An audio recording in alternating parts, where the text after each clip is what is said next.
Yo, so we got a rare sighting over here. We got Bradley without a hat on. Wait, no, show them. I don't wanna do that. He's my boss. You don't wanna lose your job?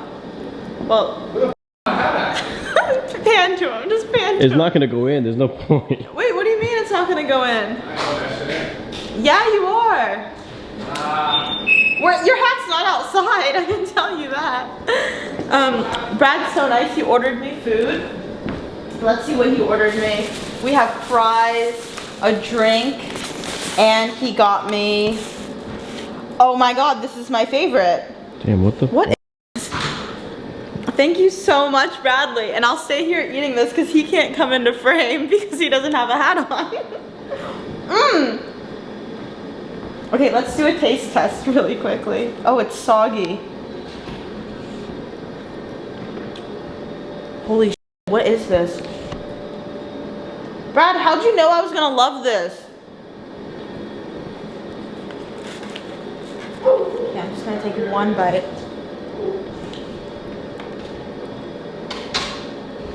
Oh my god. Bro, it's fat my food. Get the f out of here. Fat! Sara. That's crazy. God damn. Why do you call me a fat? Acting like one.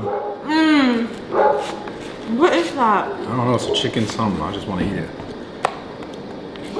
No, you don't like that. You don't like that food. Yo, did you know that when I order food, it's because I like it? But you don't like that. You ordered it for me. Like a 5. Like a 5. 5 out of 5? It's like a 4.7. Out of 5? That's what your feet were rated? Yeah, they rate my feet. Oh my god, that's... Look over there! Brad, look! Crazy. I'll look Look, there's another man selling steroids. Okay. I'll check when I'm done eating. One more bite.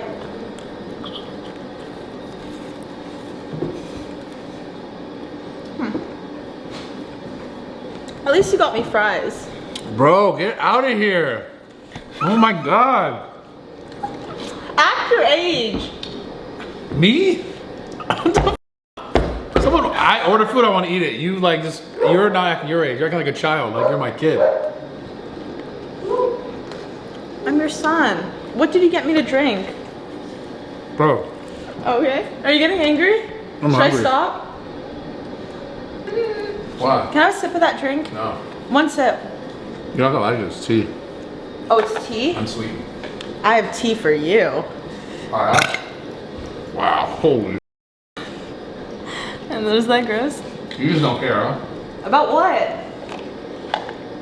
Beating allegations. What allegations am I trying to beat? The only thing I'm trying to beat is you. Wow, we're aligned. You're trying to beat me? Yeah. If you had to hit me upside the head with one object, your fist, you answered that kind of quickly. You thought about it? Yeah, because I want to feel the satisfaction. What about you? Yeah, hit me. Probably a tripod. Dude, that'd be cool actually. That'd be like fitting for the podcast thing. Yeah. Your little tripods. It's not good. Unsweetened. Oh. You wouldn't like it. Yeah, I wouldn't. What I did like was that sandwich. Yummy. Let's see what my feet ratings are. What's the tea? I have tea for you, but it can't go on camera. I don't know how. Holy. You know what? What? That's so good. It is? Yeah. Can I have a bite? You already have one. Wait, I want one more bite. What is it? Chicken. I don't know. Can I have a bite? Oh, that bite's the best bite. Just give me that bite. Oh. That's the best bite? No, please, please, please. I actually want a bite from the other one. Your grimy ass hands that you never wash. Bradley never, I'm telling you guys, Bradley never washes his hands.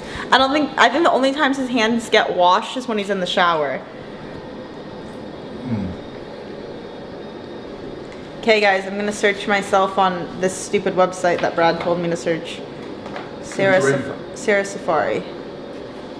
How much you get a 6? Oh, beautiful feet. Ooh, I have a good rating. What is it? It's like 5 stars basically. Let me see. You're lying. Oh yeah, wow. Like mine. I think I have better feet than you. Your feet are not cute. Whoever rated Bradley's feet. Go to mine. I got beautiful feet. Go to mine, look. I got beautiful. Okay, this sus website just like froze my phone. Damn, all these pictures of my feet are in it? Sent you a foot virus. Yeah, I said the same thing. I was like, what the? Weird. It says, okay, I think I got a virus on my phone from this website. That's probably the. It's like not letting me search you. Probably the other site you go to. What is that supposed to mean? Oh. The shoe fits and wear it. If the shoe fits, then wear it. Is that a pun? Yeah, I mean. Oh, no search for Bradley Martyn.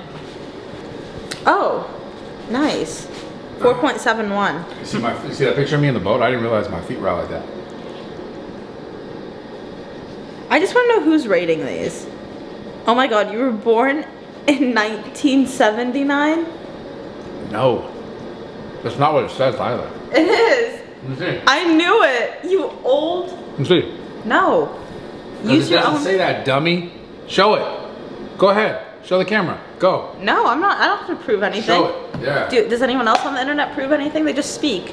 Doesn't matter. Yeah. Just rumors.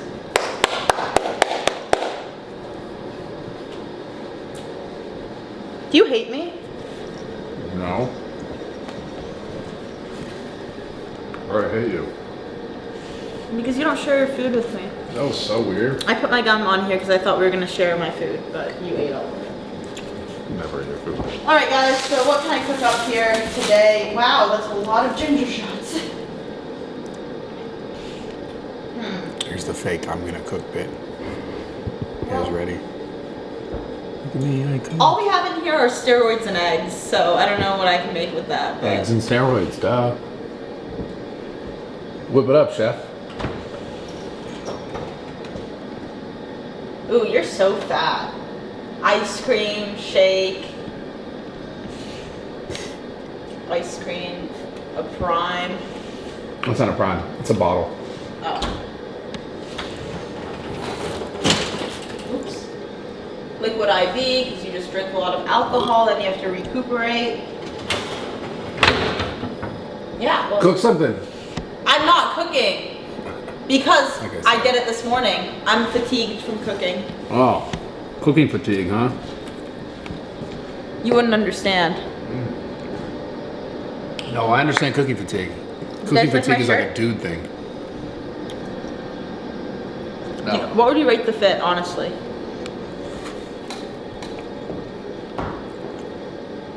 Oh wait. One of my bitches is calling. Oh wait. I think this one's ringing too. Hello? I'll let them talk to each other. Sara? What are their names?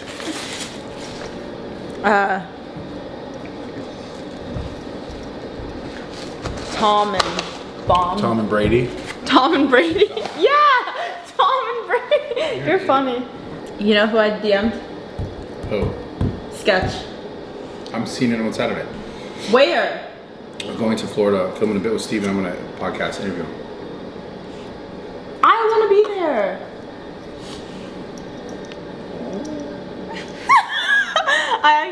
I'm like fixated, obsessed.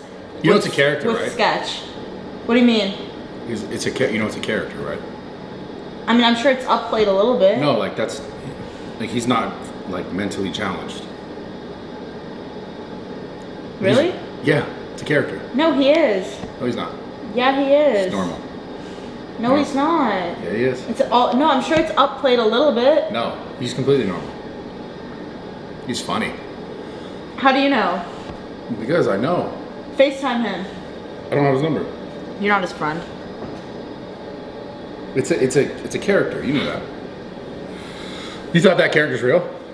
Yeah, he's good. That guy's good. Wait, are you sure he's not real? Yeah. It's a No, character. I talked to someone that knows him personally. I interviewed Jinxie and he was like, yeah, it's a character. Well, I mean, it's upplayed for sure. The same way, like you and I, like when the cameras are on, we like. So you think he's mentally challenged for real? I mean, I don't know. I didn't think anyone would joke around about mentally That's challenged. why it's fucking amazing. Like I didn't think anyone would. He brought it back. He was a kid. I don't think so. I don't think anyone would pretend to be like autistic if you're not. I don't know if it's autistic. I don't know what it is, to be honest. But I don't know what it is either, but it's a character. Are you sure? Yeah. No, it's not. Yeah, I'm gonna call him. Call him. I mean, I don't have his number either. Okay. There's footage of him being completely normal. No, I know he's normal. I mean, I know that he's up playing it for sure, like anyone does when a camera's on. Everyone like amplifies. No, I'm thinking like I'm telling you, like I think he's completely no. And then that character is hilarious. Oh. Now I don't know. You didn't know? I didn't know. Chat, is that true? Yeah, I mean,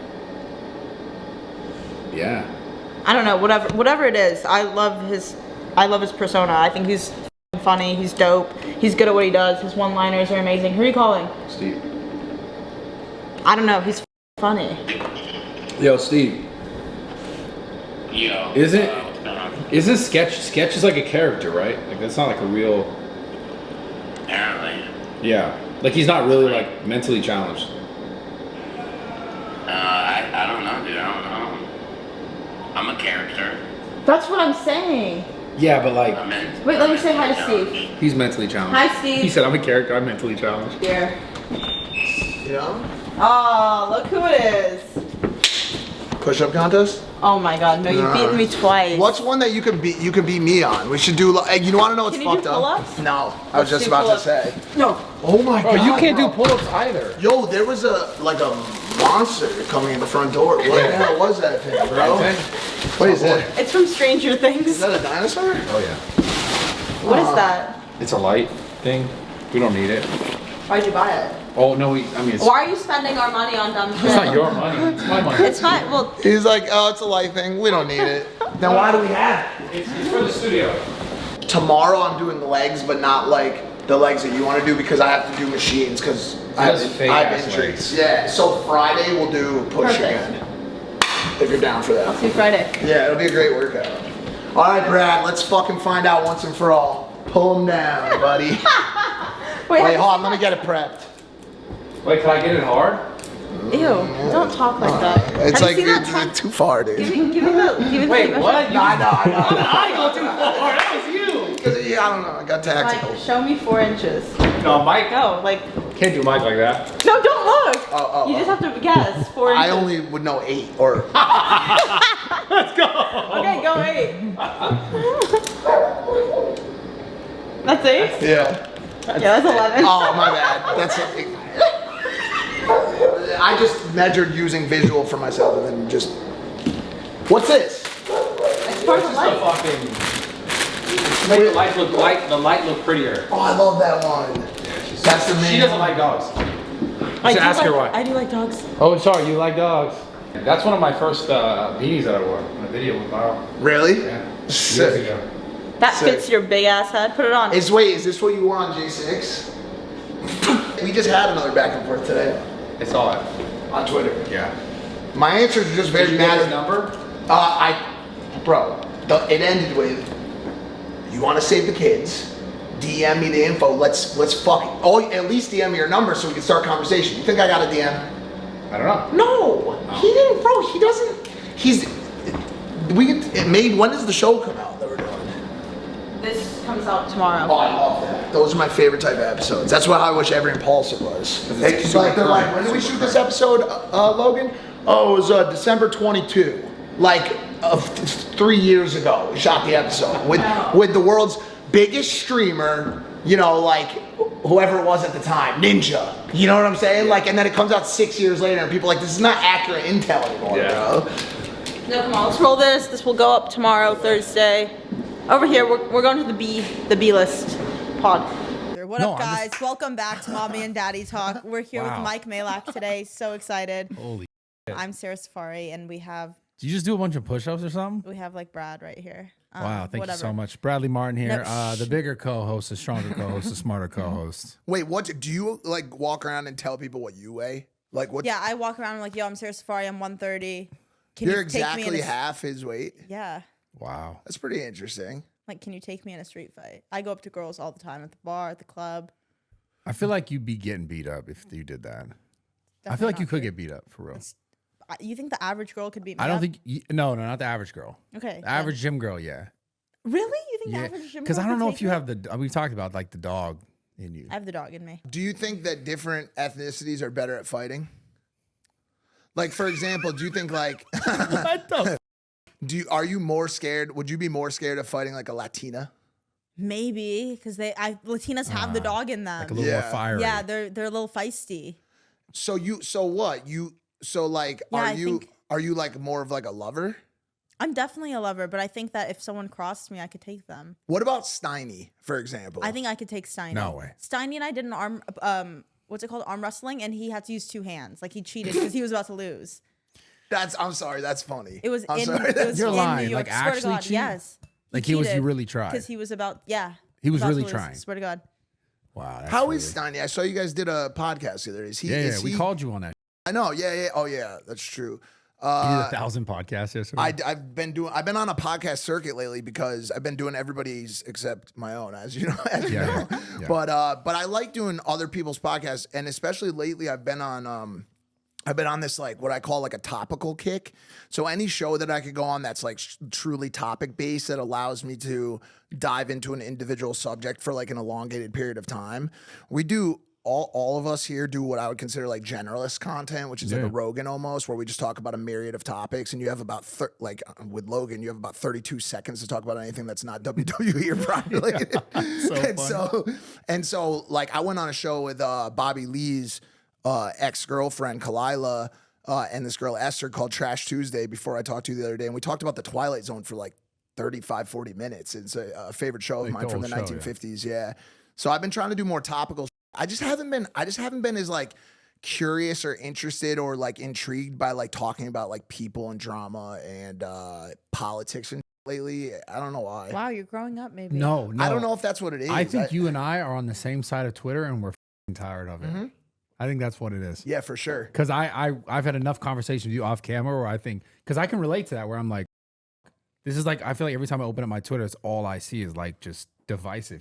Well, I'm just like, at the end of the day, I have an addictive personality, and while I have addressed like individual addictions, like heroin, for example, I still am liable to fall into pits of addiction to other things, and one of those things can be, you know, online conflict, and I find myself like trying to be this like Captain Save-A-Ho. Yeah, you're a Twitter warrior. You know dude. what I'm saying? Like trying to like dig people out because it is. I've noticed that about you. I kind of love Every it, time I though. go on Twitter, I'm Yeah. like, I see some. It's controversial. I'm like, I know Mike's here. I scroll, Mike. You've been doing a lot of that. Yeah, and it's horrible. By the way, there's absolutely no excuse for it. I've been trying to take a little bit more accountability for myself lately, and just be a little bit smarter, because it's just there's. I think the realization that I had to make was, there's a general IQ that exists in this country. It should be around the basis of around 100. It may skew, one in either direction. But the reason the average IQ is 100 is the system's designed like that. I would assume that the conversation that's going on X and these conspiracy theory chats involve individuals with an IQ that is extremely sub. I mean, these people are just, like I said on a different podcast with you another time, a wise man told me don't argue with fools because people from a distance can't tell who is who. Yeah. And here you have me who has a million, I'm not claiming to be some super intelligent life form, but I surely have a million things that I could be doing to build businesses, to build brands, to work on myself, to better my mental acuity, to help myself in a myriad of ways, instead of arguing with someone as to why I don't believe that there is a tunnel from the Vatican to Maui, Hawaii, underground with $1 million billion of gold and people's skin that is being used to make handbags. So why You think, bro, you want to know why? Because that post had 56,000 likes on it. 56,000 likes on it, okay? Like this is some really, really scary. Bradley, read this caption. Read it. Oh, wow. I've never seen this. So 43 million billion. Yep. First of all, I don't know what the number. Okay. It's a big number. 43 million billion dollars were confiscated from the tunnel connecting the Vatican to the island of Maui, Hawaii. 1,500 miles long and 15 kilometers deep underground. White helmets transported 650 military flights to be stored on a mountain. From this tunnel, thousands of children and women had their limbs cut off and were forced into sexual slavery, were rescued. The limbs they sell into handbags. You can stop. Leather, shoes, and beef. Oh, I like reading this crazy. Okay. Do you like reading it? I have a problem. Dude. I think we have the same problem. No. Because for you're reading science fiction, and that's intriguing to you. You're like, oh my god, imagine. Where's this picture though? I'm really curious. It's CGI. It's not even none of this is real. None of this is even real. Like the reason why I've been so head over heels involved in it lately is obviously because of the Ryan Garcia. And people think that it's like this issue that I have with Ryan Garcia, or what Ryan Garcia is saying, or the fact that he's elevating the stories of sexual trafficking victims or something like that. All that stuff is great. And all that stuff is real. And great. Okay. Yeah. The issue is not remove Ryan Garcia, put Ronald McDonald in. It doesn't matter who the person is. The issue I have is that people latch on to the most wild portions of the storyline. Today he posted a tweet that said that he had earlier posted a tweet predicting the Baltimore bridge terrorist attack. Did he actually post that tweet? Absolutely not. So why? There was a user generated tweet that said on this day, from Ryan Garcia, on this date, the Baltimore bridge will collapse or something like that, right? It was created yesterday and posted, and Ryan retweeted it and said, "I sometimes delete my tweets, but as you can tell." So he claimed that he actually tweeted it. Oh, okay, I see. That's interesting. That's fine for him to do. There's nothing wrong with that. It's cool to tell cool stories. It's fun, right? The response to that was, holy shit, he does know the future. I don't know. I'm sorry. That scares me. That just worries me that many people are willing to believe that. I think it's because there's certain things that are definitely like happening and that are problems that are existing, things that like people should be more concerned about. And those things are true. And I think, I don't know what happened somewhere along the internet where like, because someone's saying that everything else they also say also is just true. No, that's how it works. I can't remember what the name of that. Well, hold on. No, I think it's not straw man theory. I think it's also because the thing that he talks about fighting for, like the children thing, is something that's such a big problem that not enough people speak up to. So I think when you speak up to that, like whether or not everything else is true or not, I think those people, like everyone else, starts to ride for you because the truth about the children thing is so real, and there should be way more people talking about this kind of shit. But I see what you're saying. There's child trafficking going on. 100%. It is happening. It's happening in Hollywood. It's happening at the Shell gas station next to your house. It's happening with your gym teacher in your phys ed class. That trafficking problem exists across the board. It's not only happening with the rich, influential people of the world. It's happening. Okay. Yeah. Fentanyl is happening. Yep. Border crisis happening. Gaza happening. Yep. Domestic abuse happening. If you're not aware by now that these are real existing problems in the world, like for me, I just saw all of this stuff happen. And I'm like, yes, we know that. Is there anyone out there who's denying that there's a sex trafficking or I don't believe so. No one's denying that. The denial exists when someone claims to have specific individualized evidence to support accusations against individuals. Mm-hmm. Where I've said to Ryan, please, let's get that evidence out here. Let's take these motherfuckers down. But the thing is that evidence does not exist. It doesn't exist. He doesn't have it. He's not bringing it to Congress. Okay? You put your bets down on whatever betting platform you use that I'm wrong. But I've asked him multiple times to bring me the evidence. Show it to me. Like today, you tweeted him about getting the number. Please, let's reach out. He's like, okay, I'll message you. And he never messaged me. Like, if you have information that can save kids, if you're sitting on that evidence, you're doing a disservice to the kids. I see. Yeah, 100%. So what do you think the purpose of all of it is then? All of what? Oh, like, I don't know. I've been trying to mess with it. If it's simply to raise awareness for the issues, fantastic. Yeah. Great. Now another 5 million people know about the problem that everybody else already knew about. Like, yo, we have an issue. Like, yo, people have cancer. Yo, people, like, are doing drugs. And this obviously involves kids, so it's far worse and far more needing of a solution. But I just feel like none of this is new information. It feels like parroted talking points. And so if it is parroted talking points from Alex Jones about Bohemian Grove and about all of these other things, then the question becomes, why is he doing it? Like, why is that portion of conversation happening? And it's either I believe it's gotten to a point where it's like fight promo. I'd love to talk to him. I've been trying to talk I mean, to Nelk had him on. I didn't get a chance to watch the episode. Did they find any clarity? I wasn't on the episode. I didn't fully watch. I've just seen the clips. I haven't had time to really sit down and watch it either. I don't know. I just think at this point it's a moot point, and it's like, okay, now that you've brought that, a lot of people do this. Like I said, take Garcia out of it. Use Candace Owens. Use Alex Jones. Use any of these people who. Or even people on the left, wherever. I don't care. This is not a biased scenario. You guys have all identified these situations. You've identified Candace Owens, for example, thinks that the president of France's wife is a man. It's a claim that she's made, okay? And it's a claim going on in France. Other people are claiming things about various organizations or doing X, Y, and Z wrong. Now that you've gotten your viewership on those claims, you've monetized those claims. Yeah. Okay. You've taken ad revenue as a result of those claims. What are you doing to help?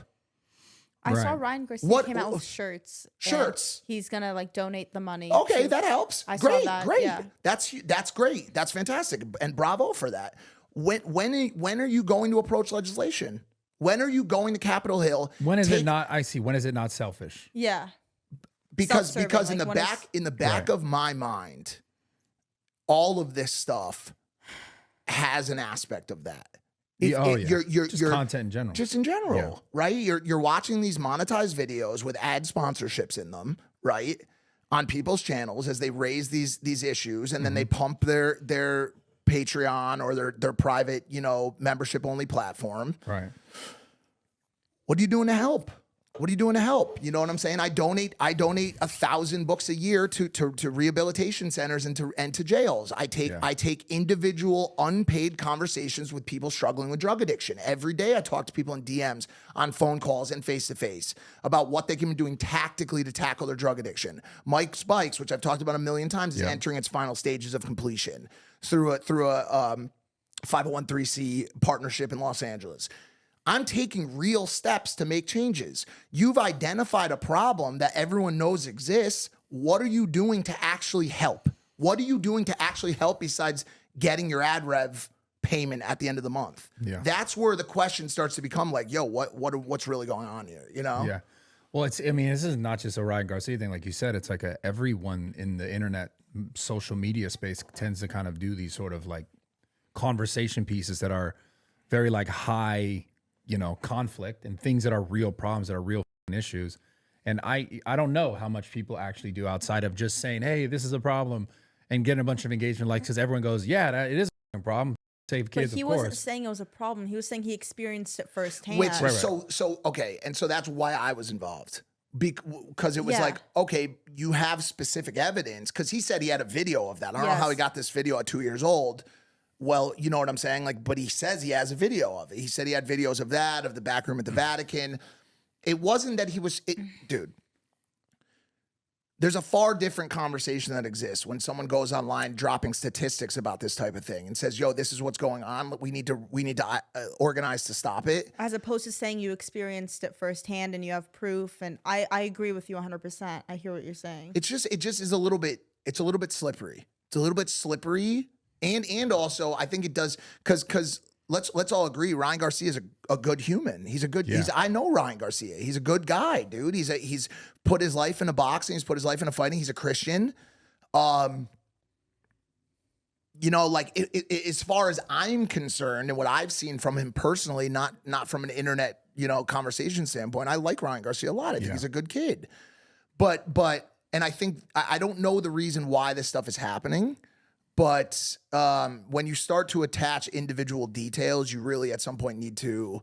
It just, for me, it was just always too much. He knows when the earthquakes are going to be. He knows, when the bridge is going to collapse in Baltimore. He was at Bohemian Grove, back room at the Vatican. He knows who killed Tupac. Yeah. So that's the last time I approached him on it was if you've got every secret of the universe, which let's be honest, like maybe he's got every secret of the universe. No one does. Dude, no. Okay, like, no. But I think that there's a swath of people who believe him. Let's put it like this: there is a nuance and a line that needs to be drawn between fact and fiction. Okay, and when you pass that line, things get really loopy out there. It's why weird happens in the world. Like the Baltimore bridge collapse was a terrible thing. I was on Twitter yesterday battling Andrew Tate, who said, without a shadow of a doubt, factually, this was an attack. Without any evidence to believe it, without any evidence to back it up, he said this was a hack. This was an attack. He has no reason to say that. He said it. This is not, like me and Andrew have had back and forth. Some of the stuff he says is great. Some of the stuff he says is not great. That's an engagement farm. That is an engagement farm. You are not qualified to make that statement. You are not. Do you think, because I watch this stuff too, because then they're saying the reason why they say that is because the power goes out and then it still speeds up into the thing. You see what I'm saying? I'm not qualified to make that statement. Dude. Like a sea navigation guy. If your power steering goes out on your car, right? And it looks from the outside like you steer into a tree. That you didn't do it on purpose. There was a mayday call from the boat. They stopped traffic on the bridge. There was a lot of stuff that was done leading into the actual collision that says this was a power outage. We've lost power on the boat. Now, to his point, maybe it was, but to not add speculation, to not add allegation. You're saying just directly, this is this. The tweet is, this was this, and worse things are coming. That is a fear-mongering engagement farm. And I'm telling you, I feel like this little warrior by myself saying that this is dangerous and spiraling on X. I'm telling you, it's radicalizing behavior, the same radicalizing behavior that has existed on the left, that radicalized Instagram, radicalized Facebook, and all the other platforms. And now all these people who validly and credibly stood up against that woke ideology are now doing the same thing on the other side, the other direction, for engagement and monetary value for themselves. I think he's saying people are just saying things on Twitter, and people are getting scared without any proof to back up what you're saying, what you're just tweeting out. Well, yeah, and it seems like we just gotten to a point where there's been so much shit over so many years, political, this pushing that way, and this. It's just these giant cycles of the same over and over. Like you said, they did it for so long, then these people were like, this is shit. Now it's going the other way, and it's just the big problem outside of all this is the truth. And it's never being clear. And truthfully, it's never been clear. About the way the world is, the way the governments operate, the way all this. And guess what? It's never gonna be. Right. Yeah. It's never gonna be. There's three sides to every story: your side, my side, and the truth. Bias runs wild. It's just part of the system. This recent obsession with knowing a truth that others are asleep to, and how that elevates you as a person because you have that insider knowledge that other people are asleep to. Those sheep have been sleeping, right? Has become that. It's been a leveling chip for so many people who think that they have this intimate knowledge of something that they just aren't qualified or have any understanding of. What makes you think that Bob, 39, HVAC, Tuscaloosa, Alabama, is the person that is going to break CIA sensitive information? He's the one that busted the code, bro, that Russian intelligence couldn't, that MI6 couldn't, that the ISI couldn't. Bob from Tuscaloosa 39 tweets about $1 billion in a tunnel between Maui and the Vatican, and people are like, bravo, Bob, you cracked the code. That's where we're at. There's been an elevation of unqualified individuals to discuss highly sensitive governmental compartmentalized secretive information, and people are falling for it. And like it just worries me. That's it. So That's here's where the conversation goes then. It's like end it and end the conversation. well, no. This has to be talked about though, because it goes from like at some point though, it was only just like mainstream media or these other platforms that had the control. Now you have a place like X where it's like free speech is like crazy, right? But then it just creates this. It's the same, like we said about the left or right. It's the same sort of cycles now, just going in other directions on other platforms. So the real question is like, do you ever think there's going to be a point when like there is any sort of leveling of any of these fields, or it's always a constant I think what it is just turning it off. My goal right now in my personal life, and I wouldn't prescribe this to anybody else, is I am, because of the past couple weeks of being just completely like bled into this insanity online, is just hunting mindfulness, which means just stopping it all. Like the true root of mindfulness is having zero reaction to whatever thought comes into your head. That is the art form of true being, of true mindfulness, right? And somebody else who maybe we could pivot to this, another heavy topic, Andrew Huberman, who I listen to constantly, is having the craziest week ever, right? Yeah, I saw that. And something that happened on a Huberman episode, who I do listen to, because that's the other thing, there's a wealth of really good content out there. Yeah. There's a wealth of really good content out there. And if you get bogged down in conspiracy theories, like I have been, and to like, you know, shout out to all the people out there who are able to avoid it, because I've just been felt obligated to be a part of the conversation. There's a lot of good stuff out there. And on his show, he had a guest on that was talking about how the cognitive brain works. Thoughts are what you listen to. Thinking is what you say in your mind. So as to say, for someone, especially like myself, who has a ruminating cycle of thoughts, it's like listening to a radio station. A lot of days, I don't like what's on the radio. Most days, I don't like what's on the radio.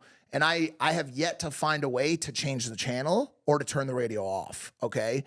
And a way to reprogram that is by active thinking. And a practice of active thinking is speaking in your mind to yourself in complete sentences. Today, I am going to approach the day with more patience. Today, I am going to approach my workout with more ferocity. Today is going to be a really good day for me. Manifestation to an extent, but speaking in complete sentences. And what you'll notice is your brain starts regurgitating and recycling the things that you're telling it that you're saying. And all of a sudden, you're starting to slowly take control of your mind again. Right. Because if you do not control your mind will control you. It will do whatever it wants to do. It will tell you the most fucked up things in the world. And often controlled by music, outside things you're reading, everything else. Everything else, Yeah. if you're not aware of it, it's happening regardless. For sure. I get what you're saying. So that's been a goal of mine for the past like couple weeks, has been, or as I try to steer away from this garbage, this nonsense, because at the end of the day,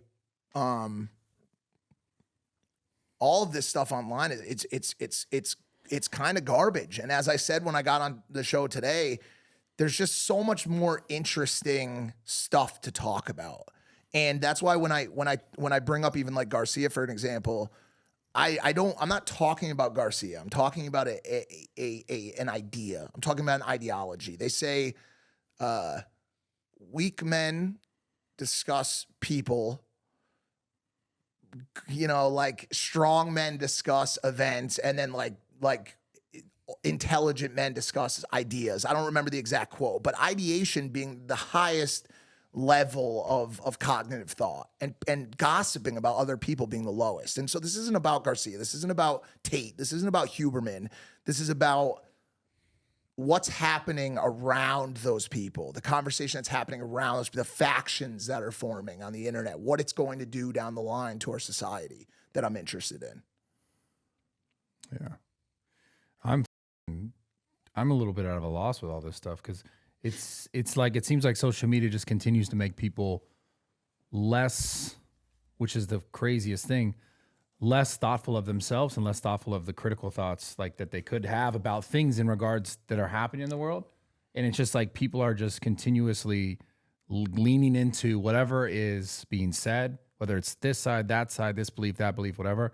And there's just so little like actual thought into it overall. Like I could tell just the groupthink idea, but I could tell you came in here and one of the funny things you said before we started the podcast was like, you said something like, I don't know, I'm a hippie, right? Like up today. I've been trying to, that's why I've had these. I've been putting these on and I've been going on people's podcasts and just like, hey man, like, you know, that Post Malone thing, like, congratulations. Yeah, congratulations, man. Like, that's where I'm trying to be at. And like, you give me one little nibble of a fucking Bohemian Grove, bro. And like, bro, I'm ready to burn and turn. He kind of looks like Adam Sandler right now. Yeah. Well, that's what his thing. I mean, that's my thing. Yeah. But it's up because like there's truth in these things. It's just like it gets sticky. It gets like muddy. Nuance. And I think nuance. Yeah. And I think the thing that's so interesting is like we just keep, although like I feel like there's this whole faction of people critical thinking, because I remember I was talking about for so long after COVID, I was like, why are people just falling into this? And then it's just happening now in different ways, in different directions. It's the same idea. And I think when you see it all over, even if you, like you said, it's subconsciously, that's what you just gravitate towards and start to believe. Yeah, but that's part of the problem is like it's not that none of the things are true or some of it's not real or this isn't a problem or not. It can't exist at the same time. The problem is like I'm talking mostly about that Valley thing going from Maui to Maui. Yeah. Listen, at the end of the day, the word is nuance. It's nuance. It's people are becoming radicalized. And to your point, there was a lot of misconception, a lot of lying about a lot of mistruthhoods around COVID. And obviously that's a huge fuel and catalyst for deeper diving into the conspiracy abyss. Because people are like, well, if they lied to us about the biggest thing ever that shut down the world, you know, what else are they lying about? And then for sure. But even there's nuance even there. There's nuance on COVID. Like, for example, the savior of the world for a lot of the you know, conservative right is Trump. And Trump was also one of the biggest pushers of the vaccine. You know what I'm saying? And so people are very like there's nuance. There's things that you borrow. There's things you take here. There's things you like about this candidate. There's things that you like about this person. But people don't want to do that right now. They want to pick a side. They want to villainize. But do you think they've ever wanted to do that ever? That's the question, because I don't think so. No, because nuance is an intelligence thing. I think it's always been that way, just different mediums. I really have, unfortunately, gotten to a point where I've just realized there's a lot of stupid people. I hate to say it, but there's just a lot of really, really dumb, it comes down to education. It comes down to how you're raised. It comes down to intelligent quotient. There's just a lot of really uneducated, you know, sandwich-headed people out there that just are not qualified to be having nuanced discussions about geopolitical theater, about you know, biological weaponry, about this type of stuff. They read a story and they run with it. That's it. That's just the unfortunate truthhood of where we are as a human species right now. But I think that's also easier for some people rather than to analyze the situation or pick things from this side and then also things from this side and try you know, it's easier to just run with one narrative rather than analyze it and see like good and bad in both, you know. 100%. Yeah. Sara, what's going on with you? How are you liking being an internet celebrity? Has it been challenging for you? Have you found anything that you really like about it? How is your life going? I like it. I mean, it's fun. It's I was really looking for an out from all that heavy stuff. No, there's the traveling. I love traveling. I love working with Brad, even though Brad pisses me the fuck off sometimes. Oh, that's crazy. What's the audience breakdown, male versus female? I think is it still mostly men? Yeah. Oh yeah. One of the biggest things that men can learn from a relationship standpoint is patience. It is so important. I obviously have been with Sarah now for 7 months, and the thing about a different Sarah. Yeah, I get tagged in your clips all the time. Whenever you say Sarah, I get tagged in it, thinking that like me and you are in the relationship. A different brown-haired Sarah. Women are biologically or like physiologically more sensitive. Yeah, and we know this. That's once again, that's table stakes, right, for the situation. And like there's such as men, there's such like a part of us that wants to like just jam logic down people's throats, get them to see it the way you see it. Correct. Yeah. Like I'll air out some stuff. We had an issue last night where she felt like I was being distant. I like that. My hip's up right now. What's wrong with it? It's a knee hip thing. I'm trying to stretch it, Loki. That's good. Yeah. We had a situation yesterday where she felt like I was being distant, and I'm like, distant how? Like you just weren't. We had been on a trip for like 5 days, and I'd just gotten back, and it's kind of my time to just unwind and play COD and do whatever I want to do to like make myself like not lose my mind, which I'm usually like right on the verge of doing. Yeah. and we had a disagreement on like that, and people say in long-term relationships, you can either be happy or you can be right. Dude, I hate that. I hate that. I always like to be I'm right. I always like to be right. No, sorry. I'm talking about the man only. Oh, okay. Oh, no. I'm talking about the man only. Like the men can either be. No, the girls are always right. That's that's basically what I'm getting. You can either be happy or you can be right. It's like an old like adage / joke, and like it's sometimes hard as a guy who like, especially if you're one that's like putting like a ton of time and energy and effort into a relationship to like still. Do you think your dog's murdering the mailman? No, he's fine. No, everything's good. Keep talking. Yeah, it's just hard to secede sometimes when you know you're right. Do you know what I'm saying? Like it's just so hard to just like give up and just be like, like, yo, I see where you're coming from, and I'll do better. That's like, dude, like, cause that was my reaction. That was my reaction. She said, she was like, yo, you haven't responded to me X, Y, and Z for this amount of time, whatever. Like, I'm like, good night. I'm going to sleep. Like one of those. Oh God, I hate it. Listen, babe, I'm sorry for airing you out. No, but Sarah, like, I agree with you. I love pulling those. No, God, 100%. All girls do. This is that's an every girl thing. I'm not villainizing her at all. I'm just this is like a thing, and I'm telling you, I bet you like to an extent, like they're almost like making the right call because like Drake has that 72-hour rule when you're angry at someone, like you just take a breather, like step back from it. But they don't have any intent of going to sleep. Imagine, God forbid, you said back to that, okay, good night. You'd be dead. Boom, bro. Your ass would be toast. You would be wrecked. You're a good boyfriend. You know that. No, that. I know this shit. I've been around long enough to understand. So, do you want to know what I did last night? Bring on a simp comment. She said that, and I said, OMG, babe, I was playing Call of Duty. I'm so sorry. I missed your text. What's up? How come they don't understand the video game? Bro, come on. Bro, I love Call of Duty. Let us play video games. It's my time to be with Bradley or to be with my friends. We literally and play just together. laugh. I laugh. Please. We joke about the dumbest. No, it's different. It's different. Oh my God. It's different. PTSD. No, but it's so. But I feel like it's such a relatable topic, and obviously, like the video game thing is a meme. We got to talk about this. This is important. Yeah. The video game thing is like a meme on the internet where like there's always a girl trying to like either yell, feed, or suck her way out of a video game scenario. Like she's gonna pry you out of that video game using all of the weakest male emotions, right? But like deep down, like that's our time. That's like our camaraderie time where us and the homies are just gonna, back in the day used to be just try to kill an enemy with a care package. Yeah. That's all I wanted to do was kill an enemy with a care package. And she's like, babe, we could be at the movies. We could be doing X, Y, and Z. We could be shopping. We could be playing with the dog. We could do all this stuff. I want to kill an enemy with a care package. How did he solve last night? How did he solve last night? So you texted her, OMG, babe, OMG, babe, sorry. I'm so sorry. I was playing Call of Duty. I missed your text. And I was trying to be cautious not to like. Brad, shut up. To like, no. It's because he loves when I just try to like straddle. It's like one of his favorite things when I try to like stay out of trouble. Yeah. Because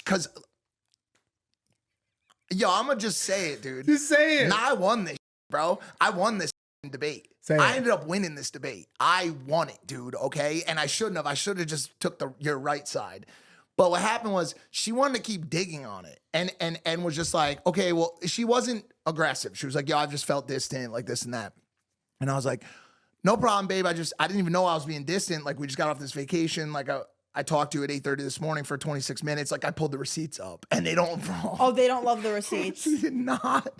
Dude, I sent her a bunch of timestamps. I sent her like a 26-minute 8:30. By the way, the night before we had talked for like 17 minutes. She was like, and what? And what? You want a cookie? That's what she said. And you obviously know what I said. She's spicy though, bro. Well, she's Latina. And obviously you know what I said. Like, of course I want a cookie. Okay, you can send one. Like, yes, I would love an insomnia. Post maybe a cookie, yeah, please. whatever, right? So it turned into this whole thing. And bro, I just don't understand what a girl would want more than me saying, I'm accountable. I'm sorry. And I will do better. But will you actually do better? That's the thing. Are you actually going to do better?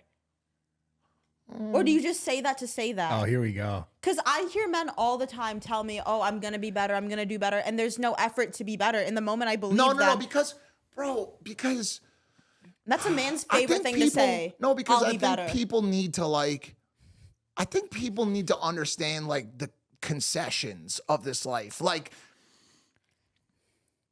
you got a man, right, who is loyal to no end. You will never find me like an Instagram picture. You'll never see me send a DM. It will not happen. Perfect, bro. No, like, yo, like, let's shoot content. It doesn't happen. I'm literally dialed in. We're together. We're in a long distance relationship, which is hard enough on its own. I fly her out every single weekend to wherever I am. I spend all of the time with her. I put my career when I'm with her on the back burner a little bit. I give the time, the effort, the energy, and everything, okay? My problem is sometimes when we're not together, I start to drift into more and more focus on myself. And there are little things that I could do to maybe a little bit better. But I'm aware of them. I'm making that concession, right? And and she's aware of it as well. So it was just tough for me because I was like, dude, I'm doing the best I can here. Right. Like and I need to I want to kill someone with a care package. And you can't even do that anymore. Now the care packages don't even kill people anymore. You could drop it right on someone's head and they don't die. Yeah, I know. That's been a hard thing for me. I think that's the thing with girls too. That's like, they're like, especially with this new like red pill conservative traditionality wave, they're like, yo, when's the kid? You know, like we should be going to church together today. Listen to what I'm talking about, bro. I'm like, all right, babe, but here's the only question I want to ask you. Did you see that they bumped the Ram 7? The Ram 7 is easily the best gun in the game right now if you put the 60-round mag on it. And I kind of feel bad for her because I'm a 39-year-old kid in a lot of ways. But that's just who I am. I love being positive. I love having a good time. Yeah. What's the word called? Am I a dink? A twink? A twink? A twonk. What's the thing called when you don't have kids and you're like, there's like a term for it. Oh, yes, there is. A tink? Sounds like I don't know what it is, but I've seen it on TikTok. It sounds gay, right? Yeah. That's not what I'm saying. A twink is gay. I think I messed that up. Yeah. He's like, I'm both of them. Yeah. All I'm saying is like, I don't know. Maybe it's me.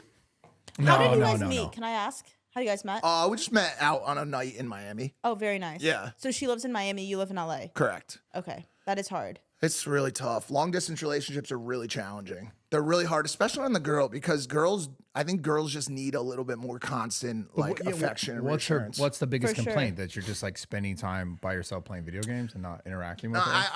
Listen, I also don't want to, like I said, make her out to be. I think it was just. I think in the moment it got a little bit out of control, and it was a little bit like a misunderstanding, and it's fine now, and let me tell you, sometimes with girls, even if they say one thing like, oh, the issue is that you've been distant, there's something else sometimes underlying, even if it's subconscious for them. something else. So then the next thing you do just kind of sends them over the edge or tips them off a little bit more, even though subconsciously, like, there's a few things, but they don't want to vocalize all of those things. So they just say you're being distant, even though like maybe it's been 3 things on her. I'm not saying this is Sara exactly in this situation. I'm just saying girls in general tend to do this. It's trickery, smoke and mirrors.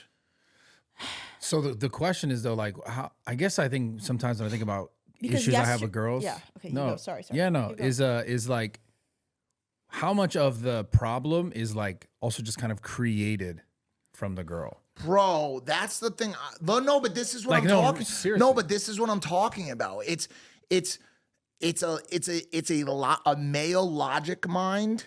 This is like where me and some of the red pill like kind of intersect because it's just physiological truth. Yeah.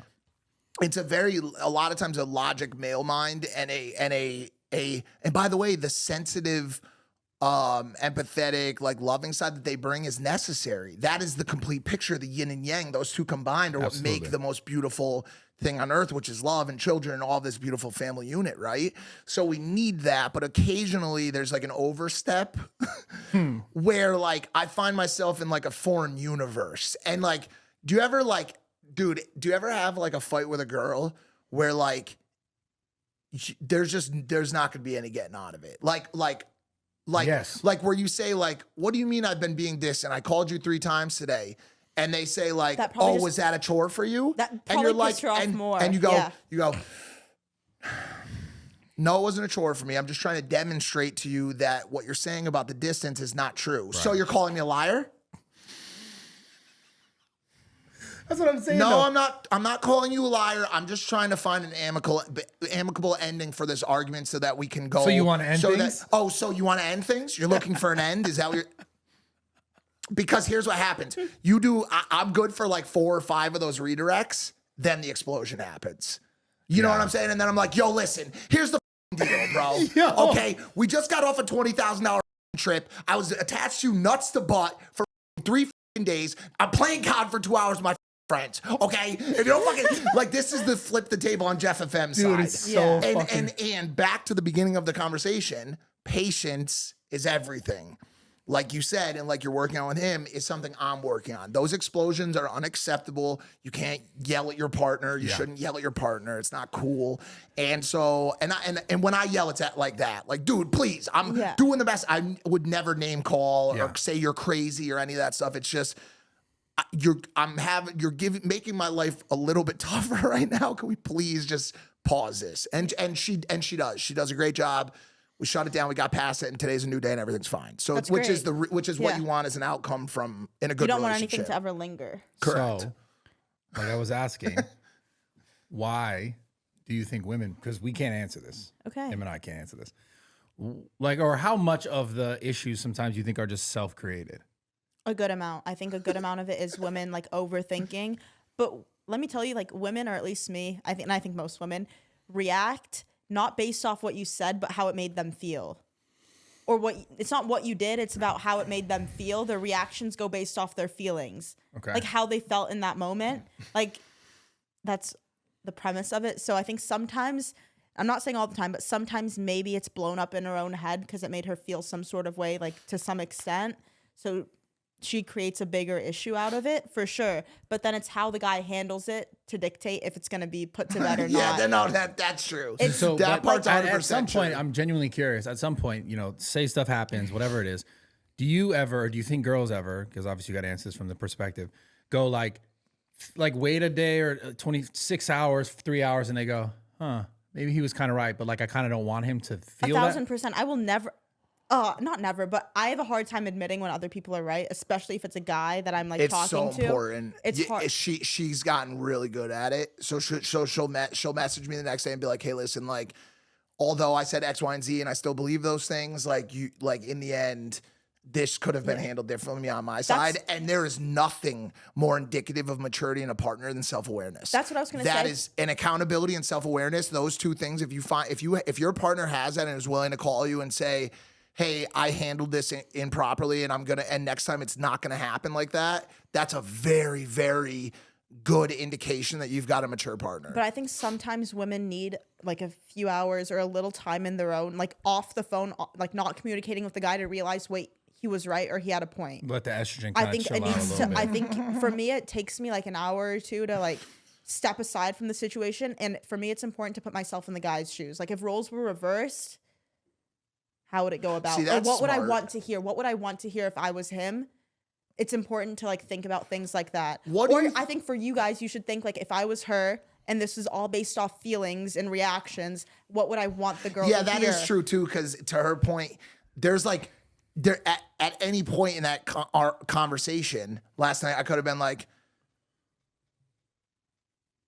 okay, let's step back really quickly and look at the biggest things that men and women are after in relationships, okay?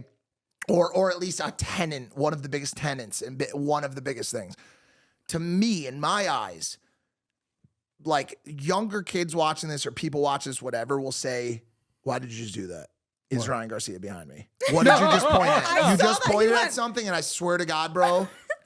Like, dude, I'm Ryan's coming in right now. bro, I'm paranoid, bro. I can't. Like, is Q there? Is QAnon behind me? Yeah, that was weird. I saw you go. Yeah, and bro, I thought I was gonna make a point, second, like, but I was gonna make a point. That was weird. I was Okay. gonna try to say what I knew you were gonna say, but I'll just let you do it. the number one thing that women want in a relationship, I promise every guy out there, it's not dinners, it's not gifts, it's and obviously there's different women out there who want different things. It's not the best dick in the world, like whatever. Those things are great. Women want to feel secure in the relationship. They want to know that you are not leaving. They want to know that you are not cheating. They want to know that you think that they're the best thing that's ever happened or a big part of your life and a benefit to your life, and that they mean something to you and they have a value to you. And when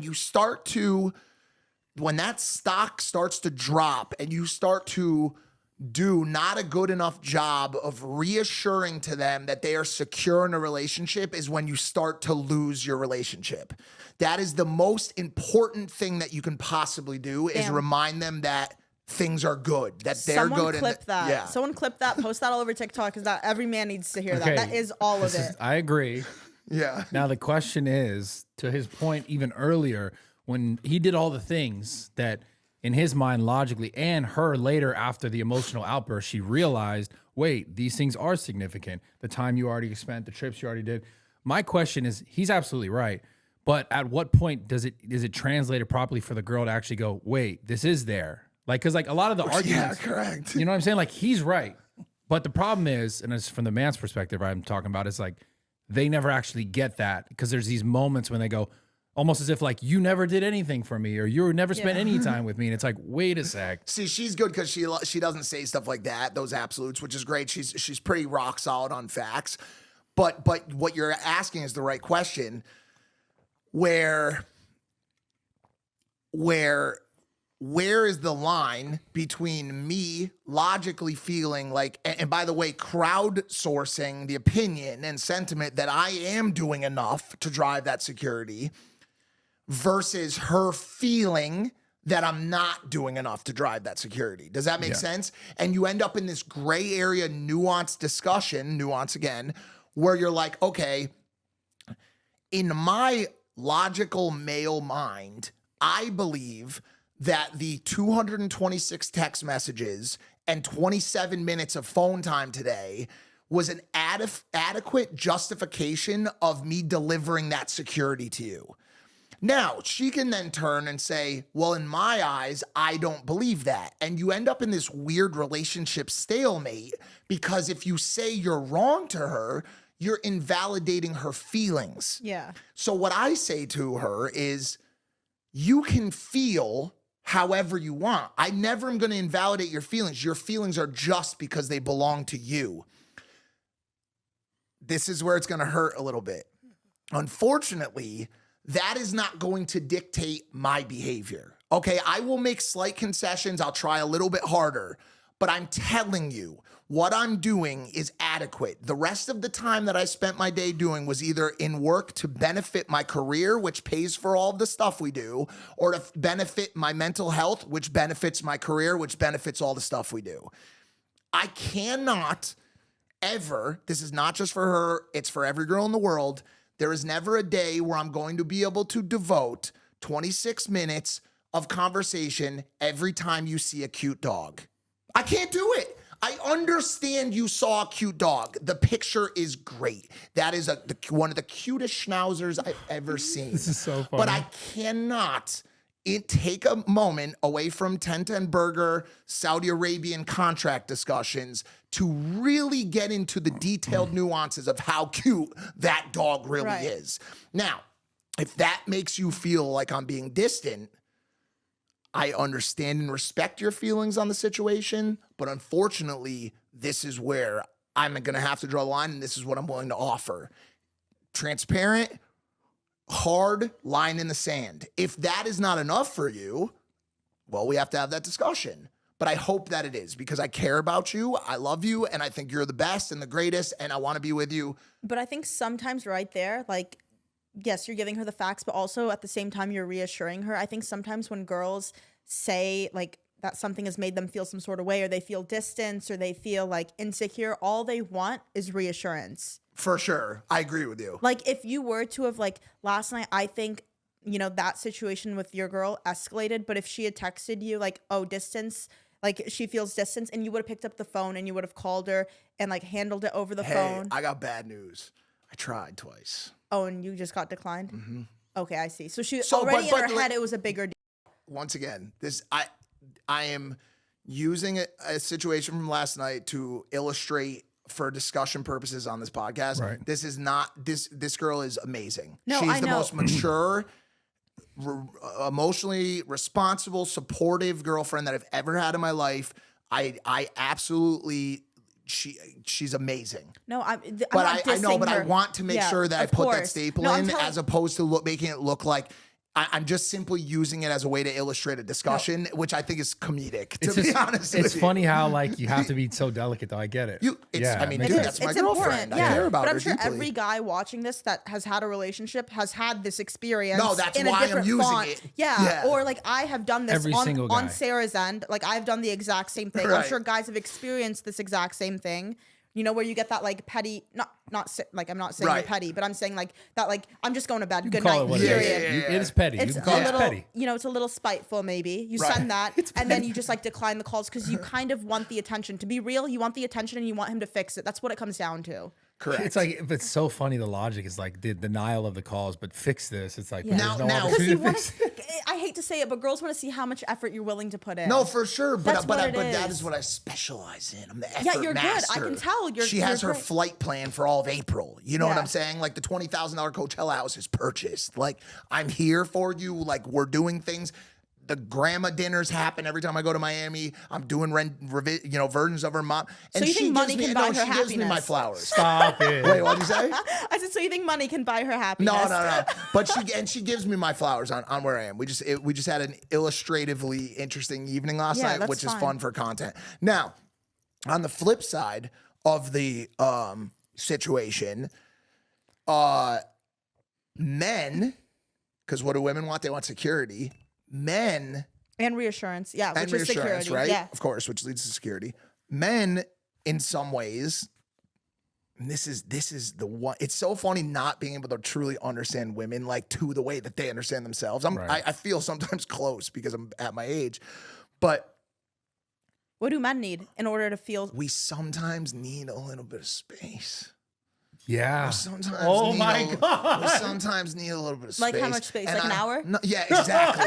For like 44 minutes, exactly. Jesus no. Okay, wait. And there is nothing that will upset your girlfriend more Yeah. than telling her that you need a little space. Like just like God, it's babe, so real. babe. I don't agree with that. No, it's not you to agree.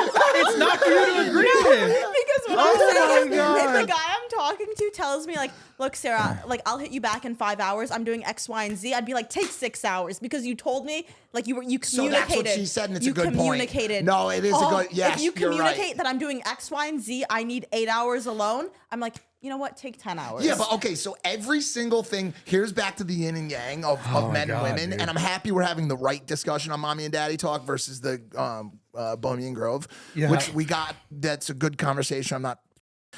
What I'm saying is this. it's so funny how the unity of a relationship between man and woman and the greatness of it is dependent on both sides doing exactly what is against their physiological nature to do. Men want space. So women say, okay, tell me what you need that space for and how long exactly that space is going to last for. Then it goes back to the man who says, oh, so you want to tell me how to take my space? Now you're asking for a man again to concess, to have this concession and say, okay, the maturity, and I'm not there by any means. My girlfriend is more emotionally mature than I am. She really is. I'll give her that. It's true. How old is she? 25. Yeah, women are probably always matured fully by 25. For 10 years. I stayed literally the age I was. You don't age. I'm doing the best I can. Okay, Sarah. Yeah, no, I didn't. And Sarah. Okay, I'm doing the best. I wasn't judging you. I just meant women usually are fully mature by 25, like mentally, emotionally, blah blah blah. She is, and so the idea that I have to come around to the idea of better communication, because communication is very important. Everything. It's everything. Yeah. So she said that to me. She was like, okay, well, if you want that time, just be like, yo, I'll hit you up later tonight. Like, don't just be short and non-responsive. And so, like, yo, listen, I just want to just say this real quick. Babe. Babe, come on, dude. It's just podcast. Oh, fuck. You think you're going to feel really professional? Nah, we're good. No, you handled this really well, and you're very respectful of her, and I appreciate that as another, like, as a girl. I appreciate how respectful you are to her. It's a two-way street. She's extremely respectful of me, and that even if she wasn't, I would still try to be, but it's a lot easier to be respectful of someone when they're mature and respectful of you. Yeah, so. I think in a relationship, you need two things. You need respect and you need loyalty. Yeah. See, the loyalty thing is oh man, it's been really nice having that as like the table stakes. You know what I'm saying? Like, it's just I don't think there's anything more immature of a relationship than to have to worry about what your partner's doing. Yeah. Don't be in the relationship. Don't work on other stuff. If you're out there enough, you're watching this episode and you're thinking that your girlfriend or boyfriend might be talking to someone else or is even remotely susceptible to answering a DM from any guy, whether it's Drake or the owner of the saloon in your town, just leave now. Don't even wait 2 seconds. Like, ditch that relationship right now. Loyalty is, well, it's the most important thing. It also should just be the table stakes for the relationship. Yeah. It is a non-negotiable. There's no coming back from it. There's no coming back from cheating. Like don't even do that. Just simply go and find someone who values you enough to be unendingly loyal all the time. Yeah. It's not, it should be the bare minimum, but it's not. I feel like I know it's really weird. I feel like it's not, especially with social media, and maybe it's the industry that we're in. So like people are always sliding in or whatever. There's more options or opportunities or whatever it may be. Well, that's why you got to get somebody who's been through it. You know what I'm saying? Like, dude, like Sarah's lived in Miami for years. She's had her fun, or she's been to parties. You know what I'm saying? Like, she's not intrigued to. She's grandma. You know what I'm saying? That's like my Sarah's grandma. You have to find a grandma. Well, it's been an adjustment for me because I'm the opposite. I run hot, dude. I'll challenge the Nelk boys whenever they want. You know what I'm saying? Like I run. So I've had to calm down a lot. You know what I'm saying? Which is, by the way, the best thing ever. Is the best thing that could ever happen. So do you feel like you've compromised in the relationship? Oh yeah, for sure. That's great. That's amazing. Oh yeah. Yeah, for sure. I love that for you and her. Yeah, totally. No, I've definitely made some. What are you looking at me like that for? No, He just felt like we were on a Tana podcast for a second. Great. You saying I'm slay? I slay? Slay. I don't say slay. I just wondering. No, I was just, we talk about compromise. Asking compromise is huge. Do you think you compromise in your relationships? I think I compromise, but I feel like I always compromise more than the other person gives, which is fine. Who's keeping track? But I am. Yo, you know what's gonna end up being funny when my Sarah messages you and like, girl, I like you. Because that's what she would say. Yeah, no, it's like no one's perfect, but I'm perfect. Brad's Brad's had a chance to meet Sara a bunch of times, and Yeah, like she's dope. Yeah, I've seen you use her She's for dope as fuck. Snapchat clickbait. Yeah, hell yeah. They have Hell yeah. they have a funny like Dynamic. back and forth. That's yeah, dope. because they just talk to each other. Yeah, I all kind of the want to hit her sometimes. Is that bad? This is. Is that bad? I No, don't I'm know. joking. No, I don't know if we'll obviously. leave that in. No, I'm kidding. She's I know. funny, but she's spicy. She's dude. That's good. spicy. She's Spicy's like good. very, which is good because it's a good combat for me because I it just calms me down and keeps me because she'll be spicy about telling me to be better to myself. Yeah, like the biggest thing I notice about your guys' relationship, just in real time, like no internet, but like you and I having a conversation, sitting down at dinner in Miami, and you kind of going on your tangent about like the world and all this, and then she's literally like, "Dude, chill out." Like you need to chill out, and it's true, and you even 100%. You know, so she keeps you kind of like we were talking earlier, like more of the not hippie. But like, yo, what really matters right now is like this. Yeah, my She's love, solid. family, Super mindfulness, like all that stuff, and not falling into that divisive bucket that I sometimes do fall into. But I do think the conversation's important. But you know, in short, it's like, dude, you guys know this, and like everybody watching this knows this. But like, you could have so many problems day to day. Where like you're like worried about rent, job promotions, buying like the next big thing for a girl or for yourself or whatever. And then, you know, your dog has kidney disease. You know what I'm saying? And you get a call that you have to go put the dog down. And like the way life presents itself and says, "Hey buddy, I'm still here." Yeah. Like all that you were just doing was cute. It was all cute. Oh, you like the Jets? Oh, you like the Mykonos shit? Oh, that stuff's cool. That's dope. And Yeah. but you're done now. Yeah, now when it you're hits back here when it hits in you. the real world. Yeah. And those people that you were emailing last week about, pop-ups or brand deals, they're still emailing you. And normally where you'd wake up in the morning and check those emails don't matter. All of those podcasts you were about to do don't matter. All of the conversation with Ryan Garcia and this thing and that thing, they all go away because at the end of the day, we're still humans. We have lives, we have families, we have friends who are dear to us. And I've been thinking to myself a lot lately, and I know, people have their different metrics for it, but I've been thinking to myself lately, man, falling off is the best thing that ever happened to me. Like, dude, I mean that, bro. Like, I really mean that. There was a time where I was getting 3, 5, 7, 9 million views a week on my YouTube videos. Yeah, I remember. And I would wake up and everything in my life was YouTube video, YouTube video, YouTube video. It wasn't like I was doing some mindfulness, some gym, some this, some that. It was just, pound this, make the money, make the relationship, make the money, money. And I got to a point where that was everything, and then everything since then has been a trickle back down to reality. And now I'm at a point where I'm making the content I want to make. I'm traveling. I'm showing people how much the hotel costs. Here's the local restaurant where you can get the best food.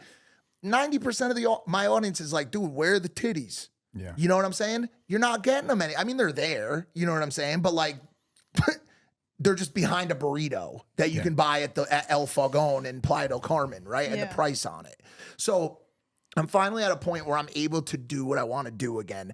I've done 430 episodes of Impulsive, and there was only one, the one guest that stood out to me. It's crazy to say this. After Mike Tyson, after Tony Robbins, after Arnold Schwarzenegger, oh my God, the people that we've had on the show, John Cena, Nade Shot told me on that show, he was like, I was a vlogger, a daily vlogger, and it was the most miserable time of my life. Every day, the only thing I thought about was the next piece of content. I didn't even have time to gauge the reaction from the previous piece of content because I was already working on the next piece of content. It didn't allow me to evolve. It didn't allow me to explore. It didn't allow me to be artistic in my output, in the craft of what I'm doing. And it wasn't until that stopped working that I was able to build 100 Thieves, that I was able to create a family. He's got a kid. He's like, all of these things that he was able to create for himself were a result of stopping this cancerous, toxic, daily grind of content. And to be completely honest with you, I should have, as you always say, stopped 2 years ago. I should have had a weekly show of my own, sit down like this, you go in for an hour, you leave and it's over. But I was so comfortable with those $30,000, $50,000, $75,000 weekly brand deals because I was getting so many fucking views, making so much money. Oh my God. And now that I'm finally hitting a point where only my real audience is still engaged, I'm finally getting to a point where I can see the exit, and that makes me happy, and I can do whatever I want, and I can start my show, and it's good. Do you think there's a way to be at that level, the massive views, and still find like personal space? No, I don't. Yeah. I mean, unless you're like a king of balance and discretion and discipline, maintaining an audience of 7 million weekly viewers. Yeah. It's all encompassing. It really takes everything out of you. You're constantly ideating, shooting, editing, brand dealing. There's a million people with their hands out. There's a million people trying to give you. It's an always on thing. And honestly, like, and I know. Wow, first time we're bringing him up at all. I know Logan's in a obviously much more elevated but similar place now. Very happy, removed from the internet, removed from all the daily drama, removed from the daily conversation, just simply doing what he wants to do. Yeah. I saw him on the golf course a couple days ago. That's crazy. Yeah. Like he's really leaning into just life again. And so I feel like, that's going to be really good for me to finally start to build 1010 Burger and build my show where I'm looking for a location now. It's finally happening. You're going to have a Mike Majlak podcast where we could have these 7 hour. I'm going to surely do 7 hour podcasts. You're going to come on and do marathons. Yeah. And dude, if you don't want to watch it, that's fine. You know what I'm saying? But self-help, motivation, addiction control, tactical ways to make your life a better place.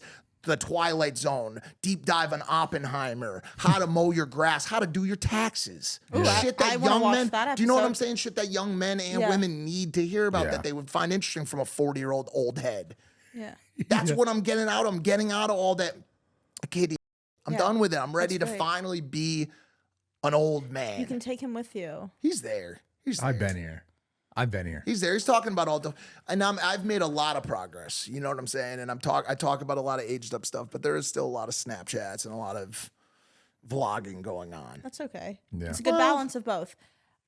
We'll see. I have a question. Yeah. Why didn't Jeff pick me for the Bachelor thing? You got it.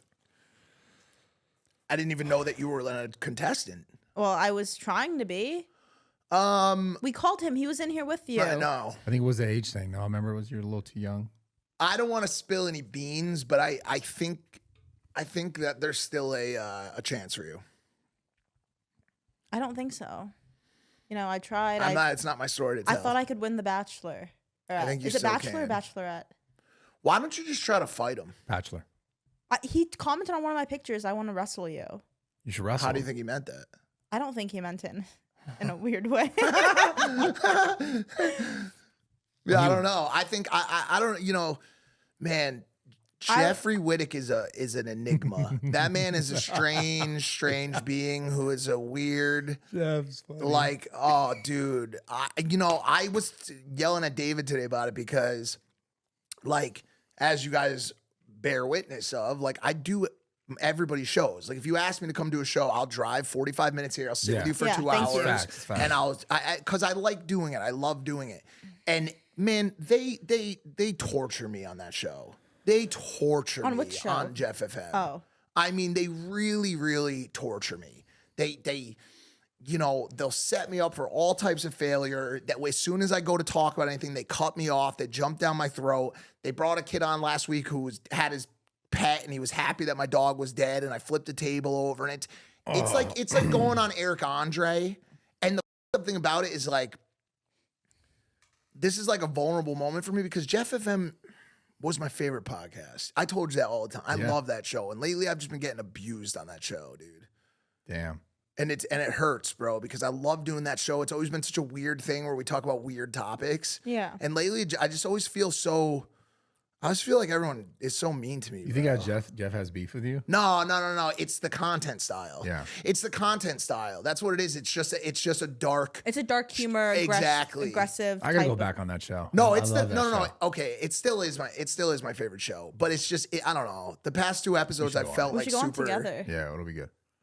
Whenever you guys want. Yeah, he we'll would, go he on. would Should I love call to him? have you guys on. Yeah. Yeah, I'll- he's prepping for a 6 p.m. But yeah, give him a ring. See what he says. Call him right now. Tell him that I'm here complaining about being abused on the show. I don't think he'll pick up. He might. No, he knows I'm with you, so he will. He didn't pick up. Is his phone on DND? Dude, I should call him. He answers right away. He's so Try funny. it. Try. That'd be insane. You're fake.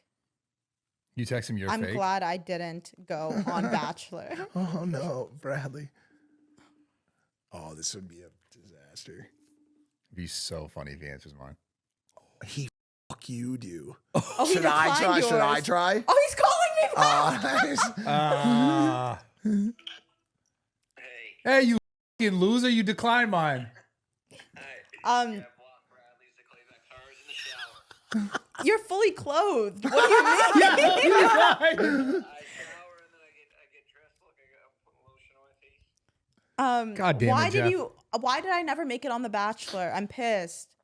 I don't make the rules. I was just the main star of the show. So is that the end of us? The show's over. You know. So what does that mean?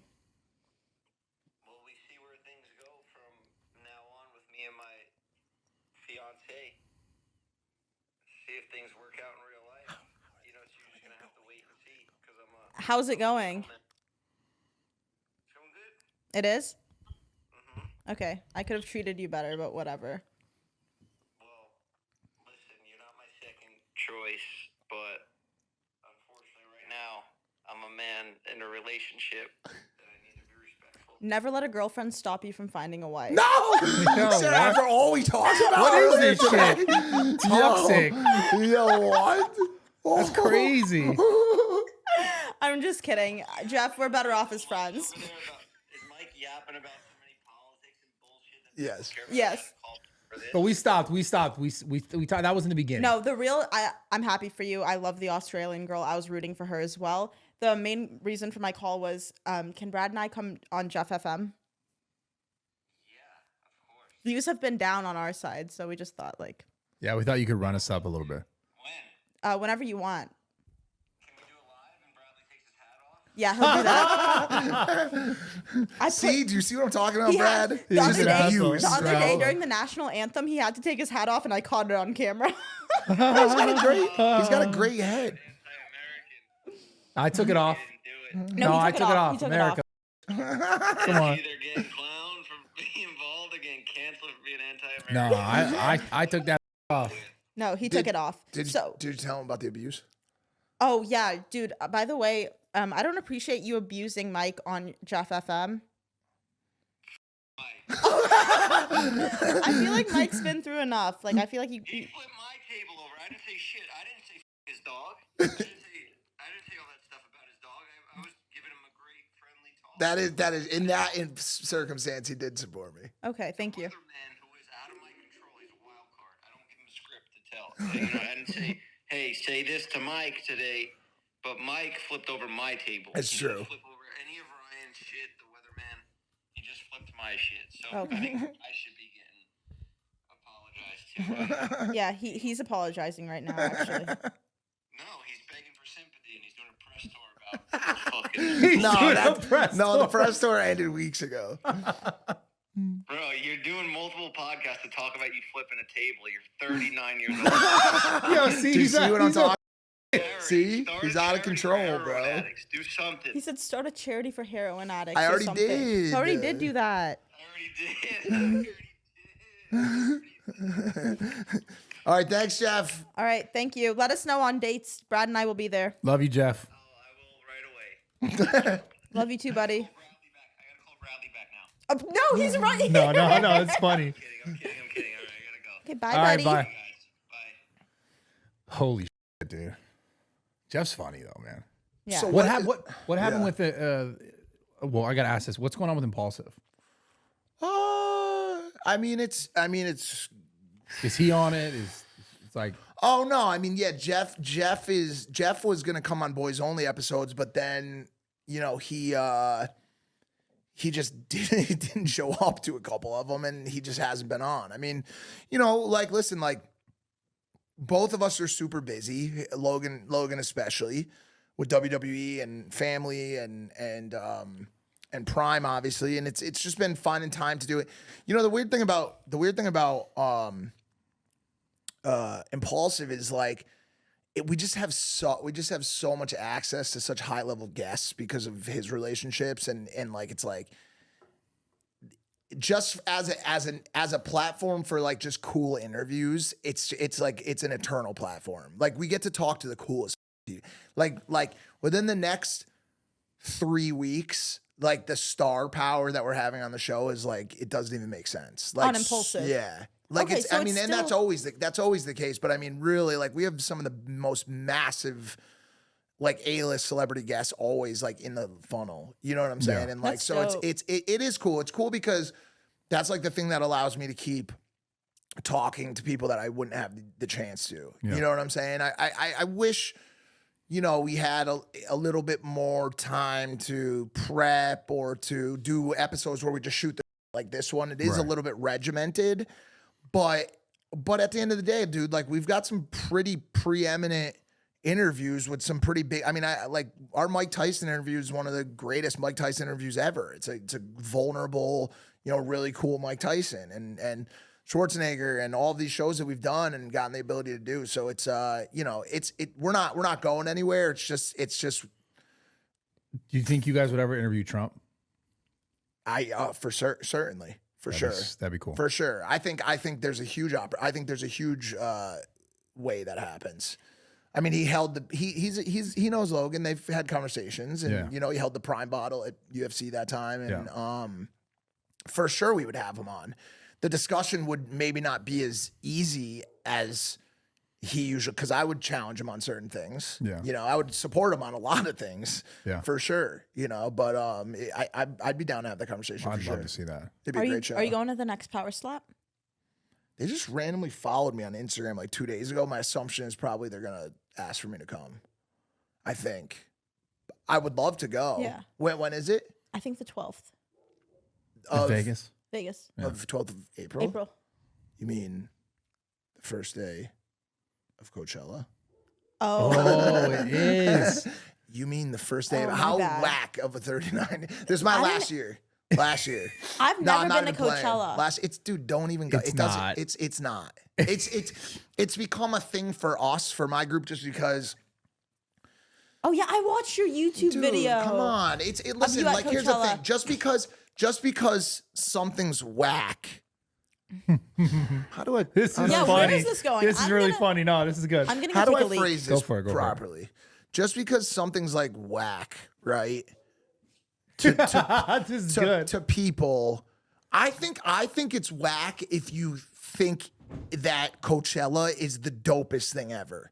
Like if you're like one of those people that's like, if 80 outfits, you're like talking to other people who don't have the same access to you as you. You're like, that type of Coachella experience. Which a lot of people do. It's such a social, just hierarchy society thing. based event. Yeah. Bro, we pull up, we get a dumb house together, and we kick it for 3 days in the desert, and we shoot dumb dating shows and weird content. We go to the show.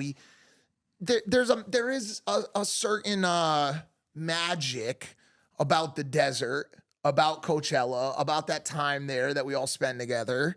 And that's not to say that it's like some cool thing. If you think that it's lame and you're 39 years old, start a family, like that whole thing, like then that's fine, by the way, right? And maybe in your life that makes sense. But like I don't know, there's just something about all of us going down to the desert every year, annually, inaugurally, and spending that time together in this cool place. Yeah. And I don't know, the mountains, the palm trees, the setting sun. I mean, it can be a vibe for sure. Do you know what I'm saying? Yeah. I don't know. It's I understand why it's a hard sell because of all the like influencers Like, we don't see that stuff. They're not at our party. They're not at the parties we go to. They're not on stage at Neon. Like, they're in like, they're like, we don't see that. You know what I'm saying? Peed like so fast? Is that Thank a pee? you. Yeah, I did. Why in that bathroom and not this bathroom? Because you don't have toilet paper in this bathroom. fair. And yes, I did sit down. Got it. Wow, that was fast. Did you wash your hands? Yes. Oh wow. You want to lick them? You're the only one that doesn't wash their hands after. That's not true. Do you not wash your hands? Doesn't. How many times a day would you guys say what? You wash your hands? Or what are like the table stakes wash your hands moments? After the gym? For sure. Before you eat? After the gym? Before you eat? When I walk in my house, regardless of where I'm walking in my house from, sometimes I will say even from like outside, I wash my hands. Yeah. I don't know what it is. After like I pet my cat, I wash my hands. Yeah, like I kind of just like having clean hands. Wait, I gotta say something about the 30-year-old, 29-year-old, 39-year-old comments, whatever, right? It's funny, like when I read those comments, like about you or even about me, because people like start a family, whatever, right? And it is interesting, like, cause when I'm Twitch streaming or playing video games online, they're like, yo, start a family and talk some shit. Or you, whatever you say, anything, they just say to you. Yeah. And it's interesting because, like, those are coming from, like, what, 18, 19, 20-year-old, 22-year-old. 12 sometimes. Whatever, right? But the funny thing about it is, do those people think that at some age you just stop enjoying certain things? Like you just stop enjoying music? Like you just stop enjoying video games? There's going to be a rude awakening for a lot of people. I think, I like, dude, you do not become 39 years old. You get to experience the blessing that is making it to 39 years old. Yeah, 100%. That like every one of those people making those comments, many of those people will be 39 years old without a family playing Call of Duty. They may say right now they're not going to be. Right. But if they are truly blessed in life, they will be 39 years old still doing the things that make them happy. Right. Okay? Age and aging is not a sentence. It is not a penalty. It is a blessing. To get there, yeah. There is no way to do it right. There are ways to do it wrong, certainly, if you're hurting other people, if you're saying things that hurt people, if you're doing things that hurt people. But live your life however you want to live your life. Yeah, there's not a book that you have to follow or whatever. Maybe there is. Maybe it's the Bible. Yeah, maybe it's the Quran. Maybe it's whatever book you. I'm not disagreeing with you, but I'm just age and correct. But what I'm whatever. saying is, in your life, maybe there is a book that prescribes to you the right way to live your life, and that is amazing. That's incredible for you. But it doesn't matter to other people. Yeah. It does. Like, by the way, like, I'm a Christian. I tell people about Jesus Christ. I talk about it sometimes. Sometimes I don't talk about it. The Bible is the most important book ever written. Everybody knows that. We're all us Christians are in agreement on that. Okay.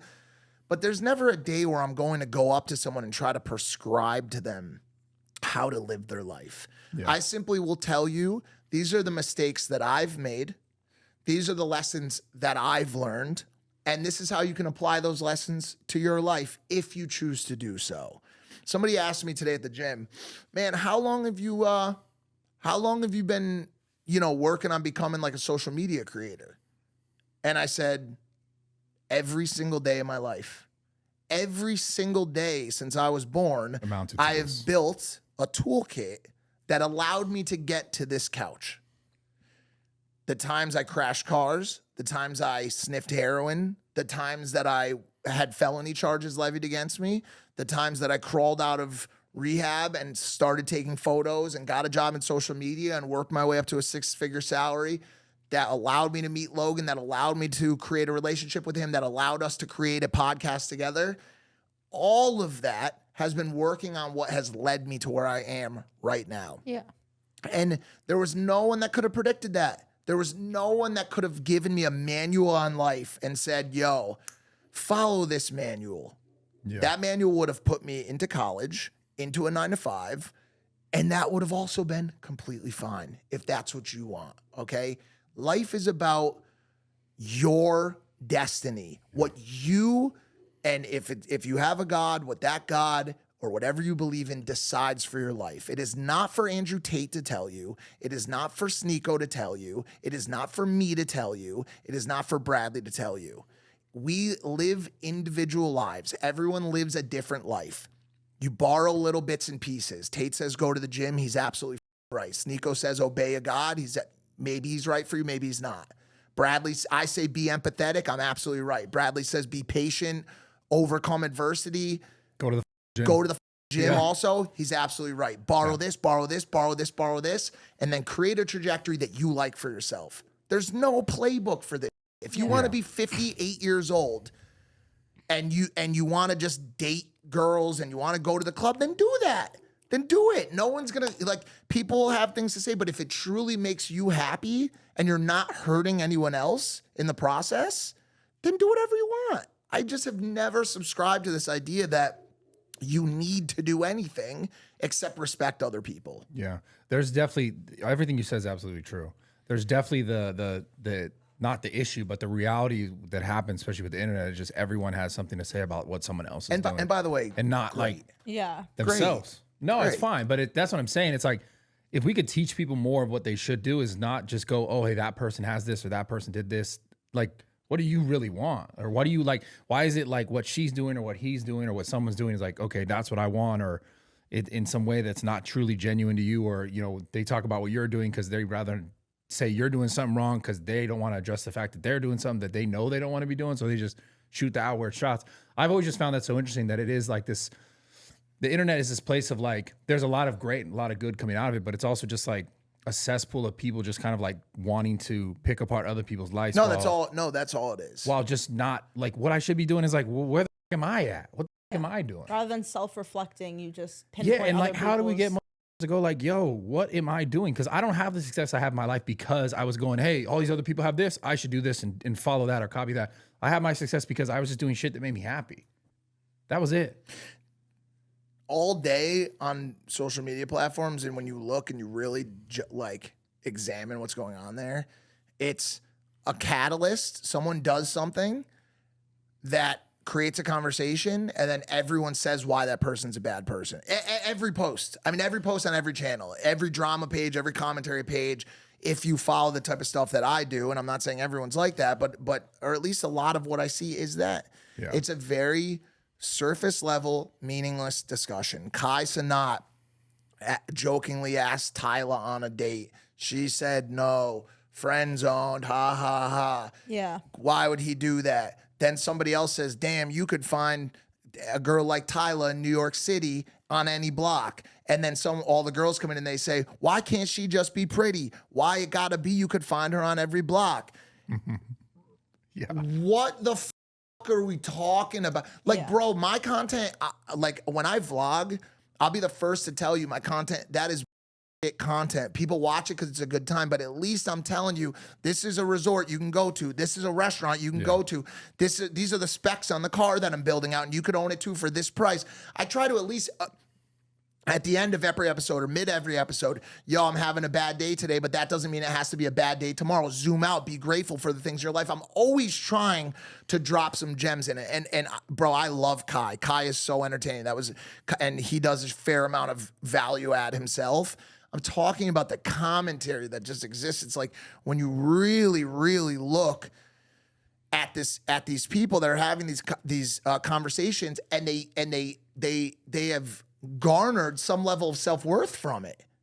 Like, yo, I've got 522,000 followers on Twitter because I commentate about streamers' mishaps. Right. And by the way, once again, that's fine, and I love that business model for you, but then don't try to pedestal yourself because of it. Like, I'm trying to drive some value. I'm trying to teach some people what's important, and that there's life after trauma and struggle. That's my goal. And I know we'll probably blend down soon here, but that's where I'm starting to direct my energy. Yeah. I want to talk to people who are having a hard time. There's nothing in this world, my girlfriend, my mother, my dog, RIP, making millions of dollars, having a $5 million house, none of that compares to being able to help someone. Having someone come up to me in the gym, cry, me put my arm around them and say things are going to be okay, and then believing that. And me giving them some tactical advice on how to do that. That is the best feeling in the world for me. I get goosebumps. I could cry my eyes out thinking that in my existence on this planet, I could help someone else. That is the most radical idea ever, to be able to put an imprint from your life on someone else through the fifth vital, or through a conversation, or through a hand on a shoulder, or a tactical discussion on how to get off methadone when you've been on methadone for 10 years, like I tweeted the other day. You know, so that's where I'm trying to go. And I'm trying to pull myself out of this Narnia of and towards a place where I'm doing good. And I see you there, and you may be where you are right now, but I could see you going there too, because it's where we all should be. Yeah, it's more fulfilling that way. Well, it's also, I think, the thing that is everlasting. I think that because there's so much of the other nonsense, that it's always a timing for someone to go, oh, I'm actually ready to hear this now.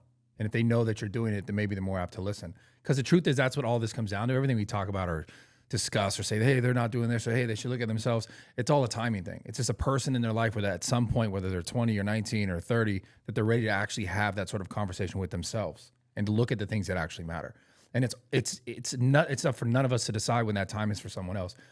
That's why I talk about it so much, is I just wish where people go, oh, it's about this, right, and not that over there. Yeah. It's about what's here. Yeah, you could. So. That's why sometimes I get for like telling the same story about the drug stuff. Which, by the way, I don't really say it as much even as I should. Somebody could see me say something 4 times and it doesn't hit them until the 5th. Yeah. Like Bradley just said, and. As they always say, they won't remember what you said, but they'll remember how you made them feel. Absolutely. And I had a relationship with the biggest porn star in the world. I have a podcast with potentially the biggest celebrity on the planet.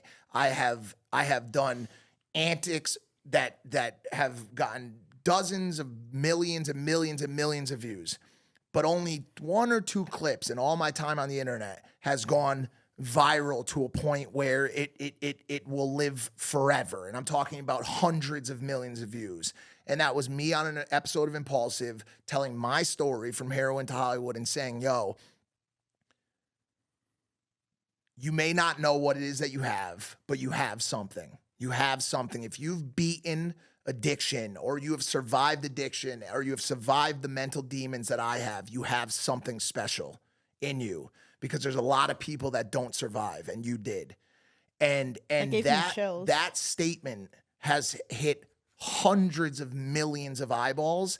And between the fifth vital and me saying that on the show, the number of people I am completely cool with the people on the internet who don't get me. There's a lot of them. They hate me. Logan Paul's nutsack. Don't with them, loudmouth, abrasive, old man, start a family, Yappy. whatever. Yeah. Yappy, yappopotamus, whatever. Love y'all, that's great. But for the millions or whatever it is of people who see someone who has survived something that not that many people make it out of, and still working every day to battle the thoughts in my head and the mental anguish and the PTSD and the stress from living in the underworld that these people that call me L and XYZ will never understand. They'll never get it. But the people that I speak to when I talk, they get it. They know what it's like to truly struggle in this world and have to put every ounce of your being into surviving that.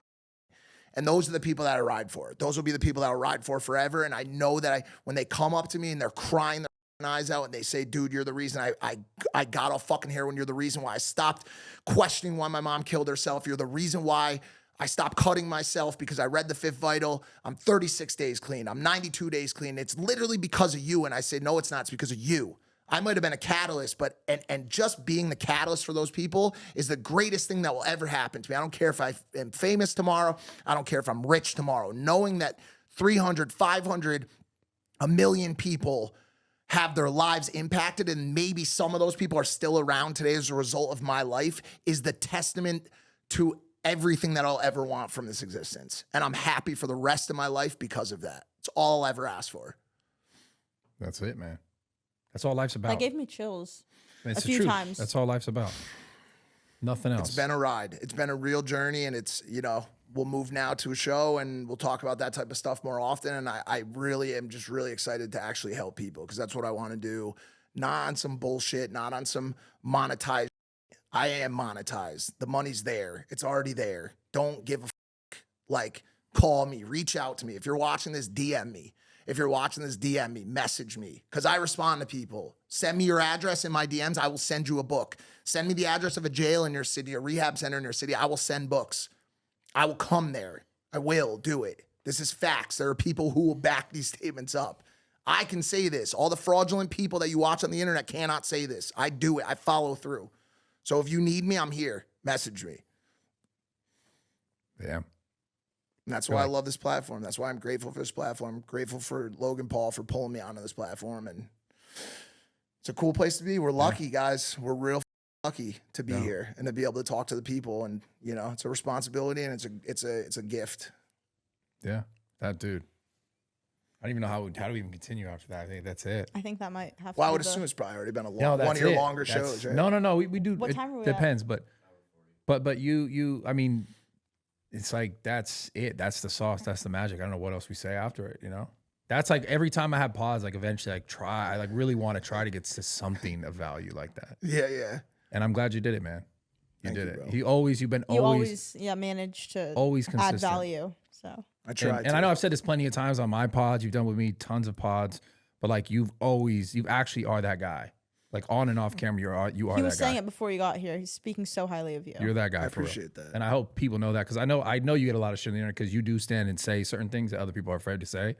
But you're that guy, man, and you really mean Some it. people will be cool with it. Some people won't. And, you know, like I said, I'm happy to be in a point in my career where I can do it for the people that fuck with me. And that's it. And if you don't, I still love you. I fuck with you. And I want the same things for you that I want for my people. I want you to have happiness. I want you to have success. I want you to have the blessings that I have.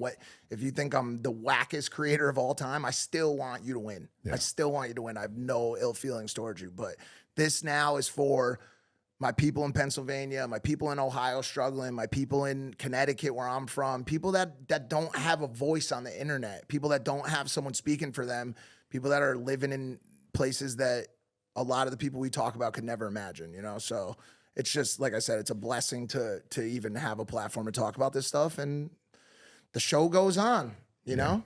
Always. Oh, yeah. And then next time you guys will be on my show. I love you guys. I will.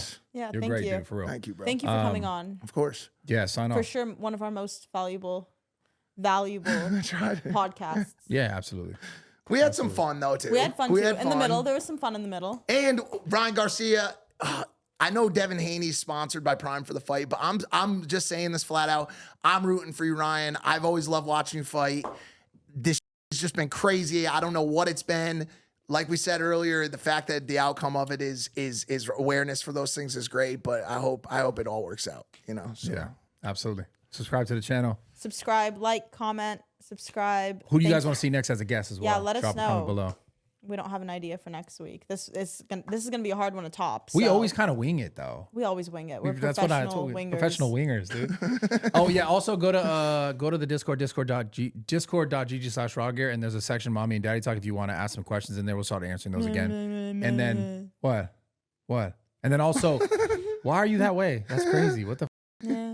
Okay, that's insane. Anyways, she turned into a blob. But we also because we want to read the questions. And then also read the comments. She loves reading the comments because they're always so nice. I do too. I do. Oh, they're nice. Oh, I hate reading the comments. Well, Bro, she says out of pocket shit like I about dogs and stuff. And I love dogs. You should get one. I'm gonna get you a dog. I'm good. But guys, if you want to comment something rude about me, fuck off and just watch Raw Talk because you don't have to deal with me on there. Because if you want to say something rude, you can just eat it for dinner. Man, I remember that stage. I love how tough you are. Yeah, I remember that. You won't. At some point, you just won't even won't get. Oh, also, last thing, this is crazy, but if you haven't read The Fifth Vital and you want it and you don't want me to send it to you, it's on Amazon and Audible. Perfect. Fifth Vital on Amazon. Go check it out. We love you guys. Thank you, Mike Majlak. Mike Majlak on all platforms. Check out his Amazon for his book. And see you next week. See you guys next week. Love you guys. Bye.